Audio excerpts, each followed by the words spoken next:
Olá, olá, olá, galerinha do meu coração. Espero que todos estejam bem, todos estejam tranquilos em casa, confortáveis, junto da família, certo? Com muito carinho que vocês merecem, certo? Todos nós merecemos. O mundo merece muito mais carinho.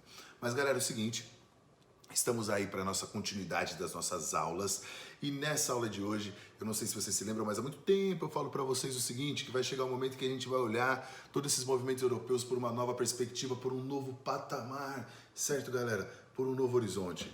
E a gente vai fazer isso na aula de hoje. Vocês vão pensar nesses movimentos que aconteceram na Europa, que vocês talvez se lembrem bem das características já, tá? Só que a partir de uma outra perspectiva. E isso é importante, galera. Nós vamos agora nos reconhecer no que a gente vai observar, beleza? Peço para vocês agora, ó, sabedoria, anotem tudo do que a gente vai conversando, os nomes que eu falarei, os artistas que eu citarei, tá? Por quê? Agora vocês vão ver a base da nossa estrutura de arte, galera, do nosso conceito artístico, beleza? Espero que todos estejam preparados. E hoje, galera, hoje a gente é mais Brasil, certo? Hoje vocês vão ver que o negócio vai ser diferente, beleza? Então, galera, vamos lá!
Do cerrado, bota o rei Congo no congado. Brasil, pra mim, pra mim, pra mim.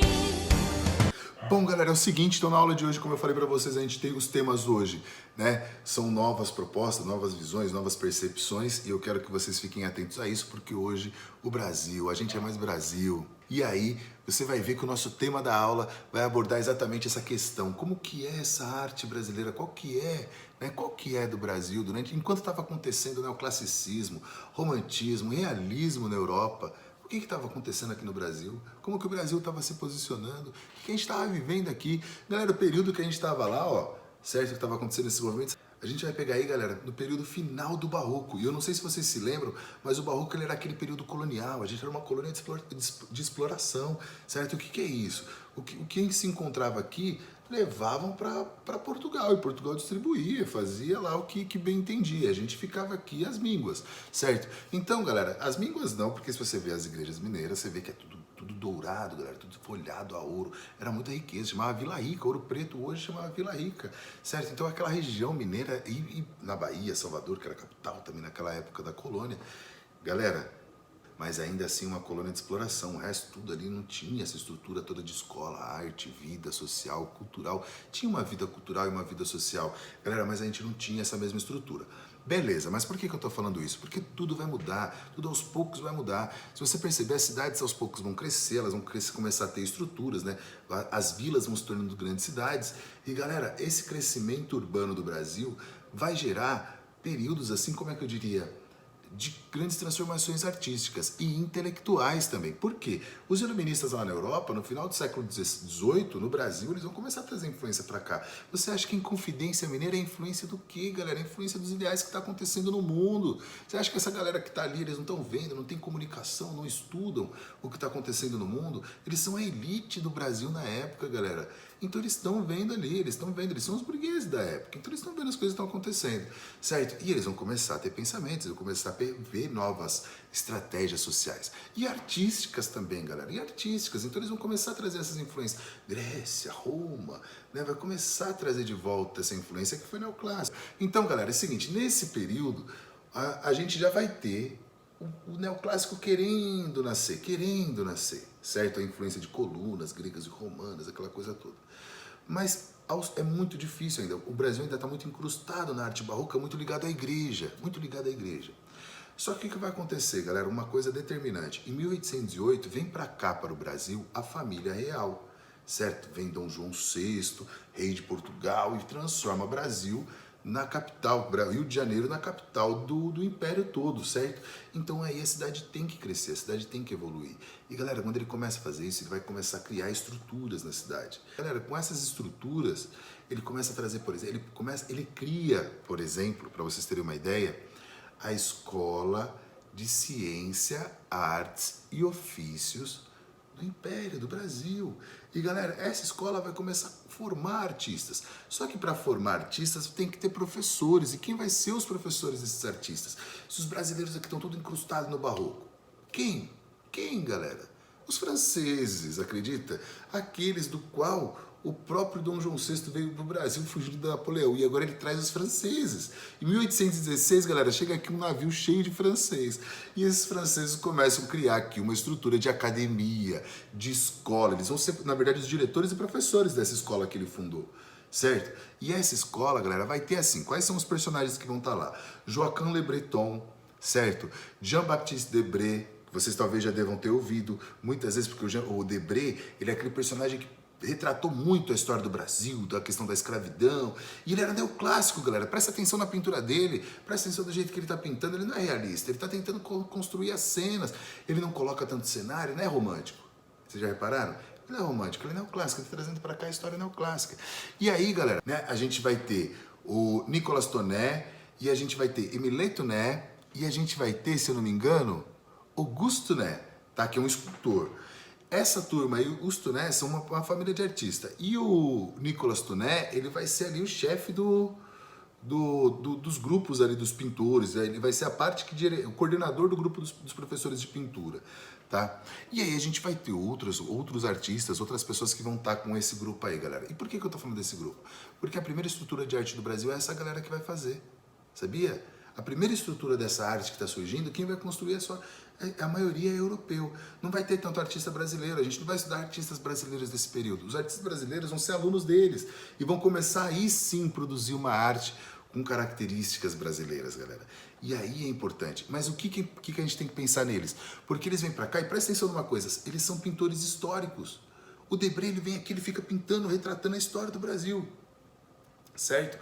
O Tonet, ele pinta a família imperial na época, certo? Então, assim, eles estão aqui, galera, para pintar para retratar o país. E eles fazem dos seus alunos ter essa característica.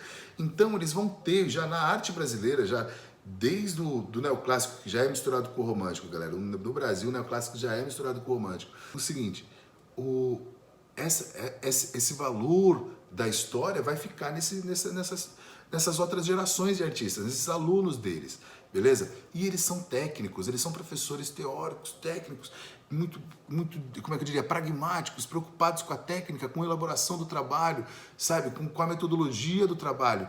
E vai trazer isso para os artistas brasileiros. Só que o que eles vão deixar junto disso nos artistas brasileiros? Os artistas brasileiros vão ser muito nacionalistas e históricos, tá? Até porque a gente vai ter aí, depois que eles vão embora, depois que o Dom João VI vai embora, a gente vai ter a independência, a gente vai ter esse período que a gente está pegando aqui da história, galera, que vai ser o primeiro reinado e o segundo reinado. Esse é o nosso período.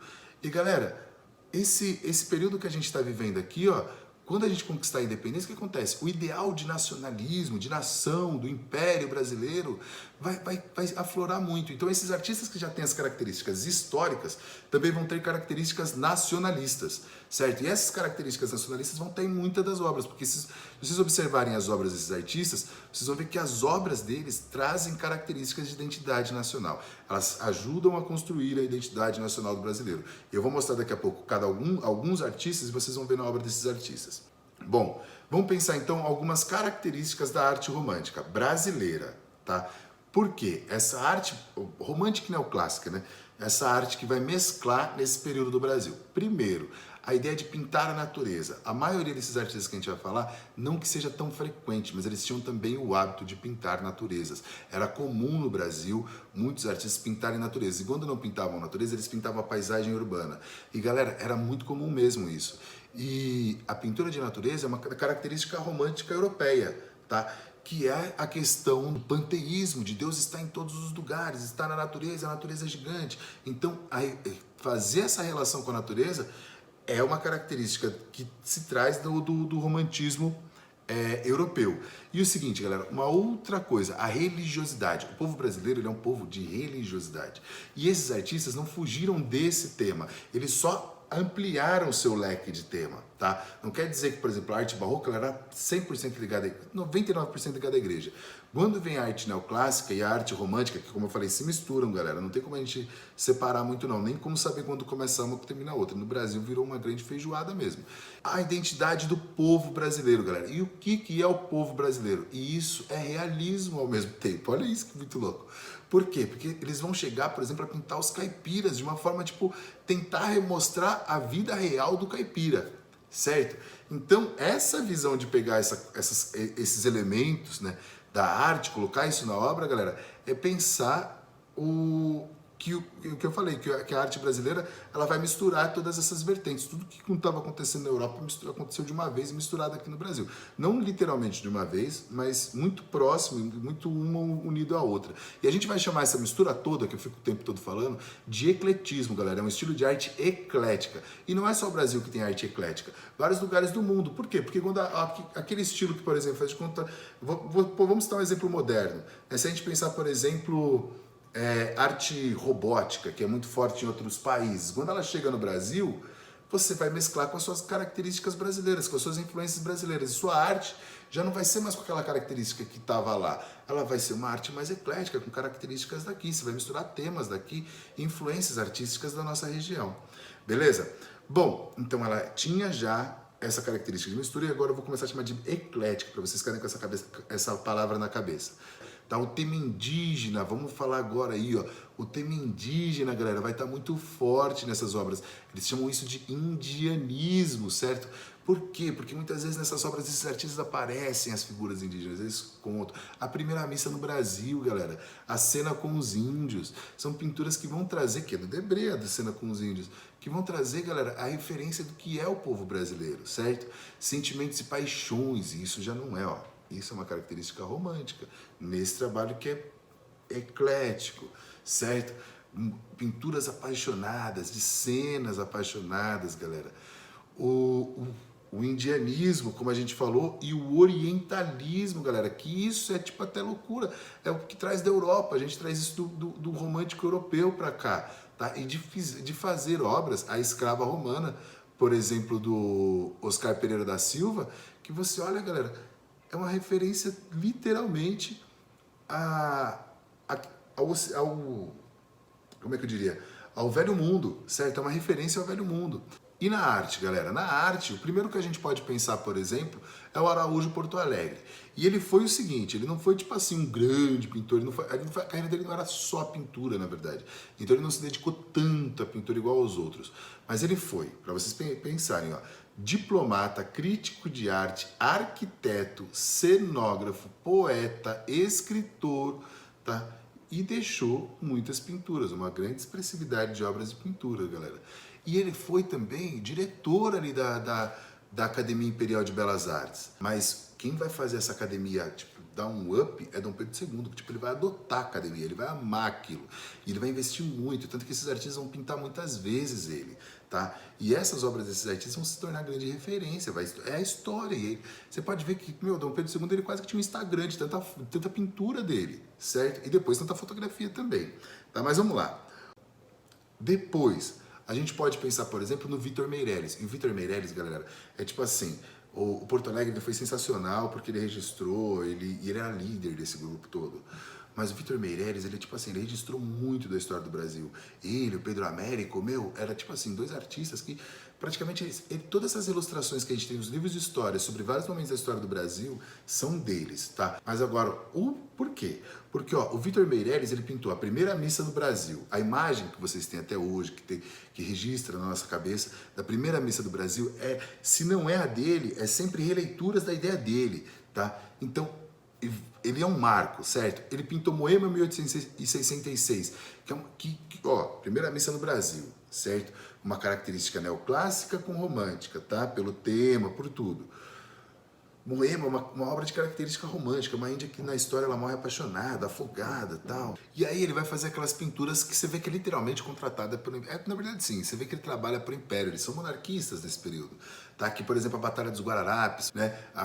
Os retratos de Dom Pedro, tá? São obras, e aí galera, próximo já da fase dele, ligado, ele percebendo ali as transformações, ele vai pintar, ó, olha os temas históricos que ele vai pintar, galera. Ele pintou a abolição da escravatura, ele pintou o juramento da princesa Isabel, galera.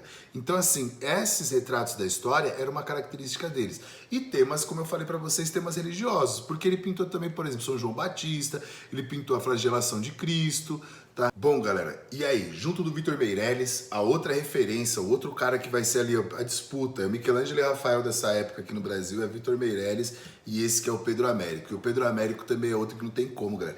Ele pinta Independência ou Morte, que tá lá no Museu do Ipiranga, é um quadro emblemático na nossa vida, certo? Ele vai pintar Tiradentes esquartejado, galera, que é tipo uma obra que, tipo, marcou, assim, que é aquela figura do Tiradentes, né, ligado à igreja, ele coloca uma cruz ali, e ele tá né, começam. E galera, quando ele pinta Tiradentes, olha uma coisa interessante. O Pedro Américo, ele homenageia o Império quando ele pinta Independência ou Morte. Quando ele pinta o Tiradentes esquartejado, sabe o que ele está homenageando? Ele está homenageando, na verdade, a República. Ele está se mostrando republicano já. Sabe por quê?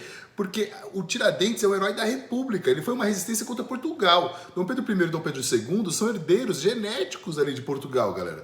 Então, era uma independência, mas era uma...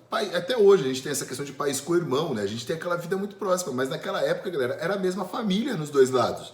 Ele vai pintar uma obra que também é muito ligada, principalmente a Dom Pedro II, galera, que é a Batalha do Havaí, galera. E são obras gigantescas. Lembra aquelas pinturas do Napoleão que a gente vê na sala do Napoleão lá em Versalhes? Então, assim, ele não deixou aquela coisa romântica, ele só transformou, ele vai dando novos sentidos, ele vai pensar por que os realistas fazem. Pensa no operário. E galera, não sei se vocês se lembram, mas eu já cheguei a comentar. Esses estilos de arte que a gente vê na Europa, né, o clássico romântico e realismo, eles não são diferentes de verdade. A estética deles é muito parecida. Eles são diferentes na narrativa, eles falam de temas diferentes.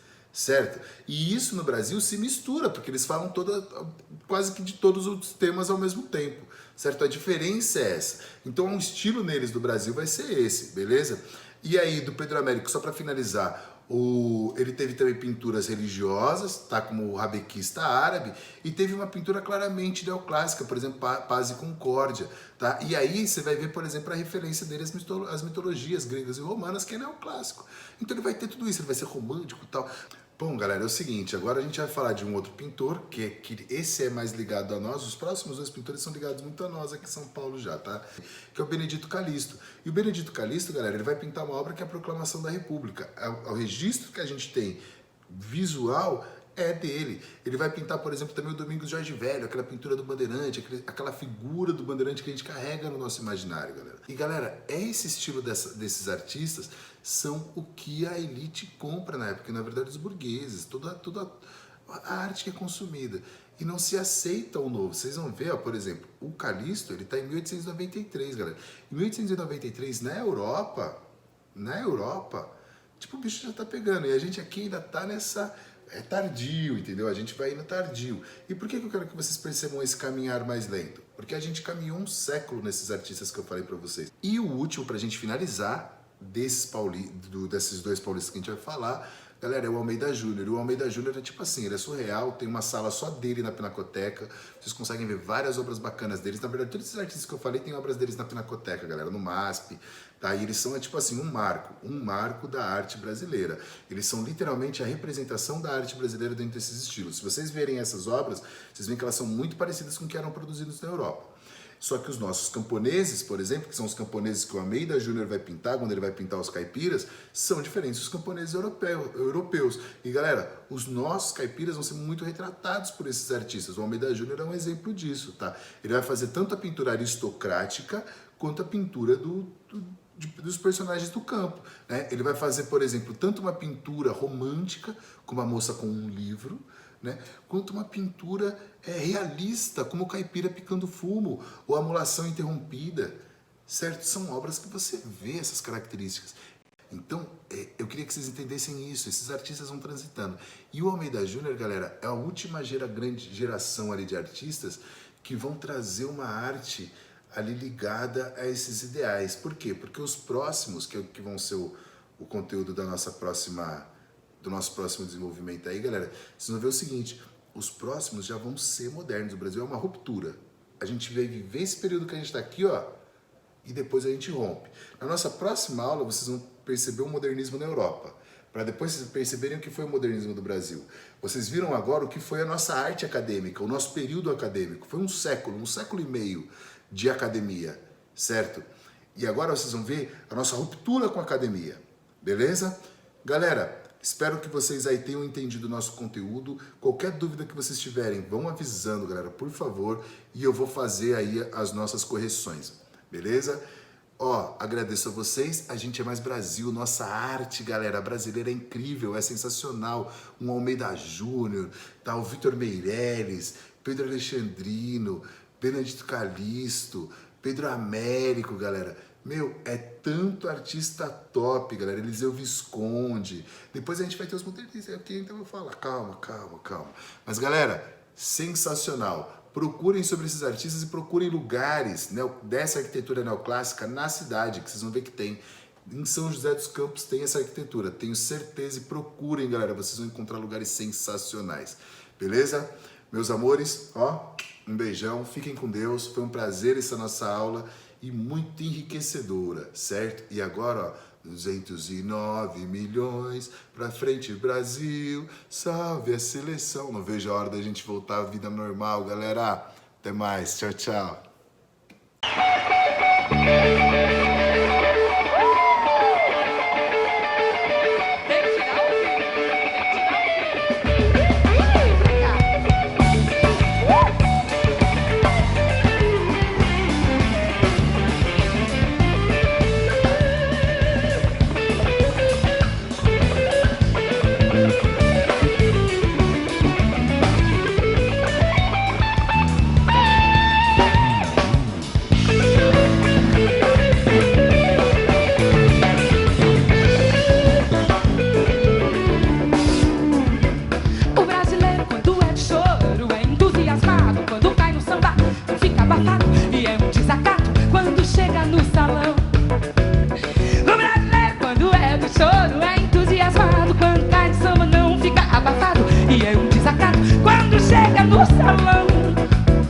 Não há quem possa resistir quando o chorinho brasileiro faz sentir.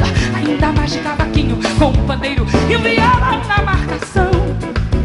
Não há quem possa resistir quando o chorinho brasileiro faz sentir. Ainda mais de cavaquinho com um pandeiro e um violão na marcação. Brasileirinho chegou a todos, encantou, fez todo mundo dançar. Noite inteira no terreiro até o sol raiar. E quando o baile terminou, a turma não se conformou.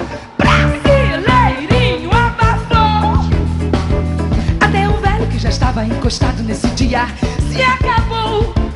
Para falar a verdade, tava conversando com alguém que respeita. E ao ouvir o grande show, eu meti os peitos, deixei o camarada falando sozinho. Gostei, dancei, pulei, pisei, até me acabei. E nunca mais esquecerei o tal chorinho brasileirinho. Diga aí, galera!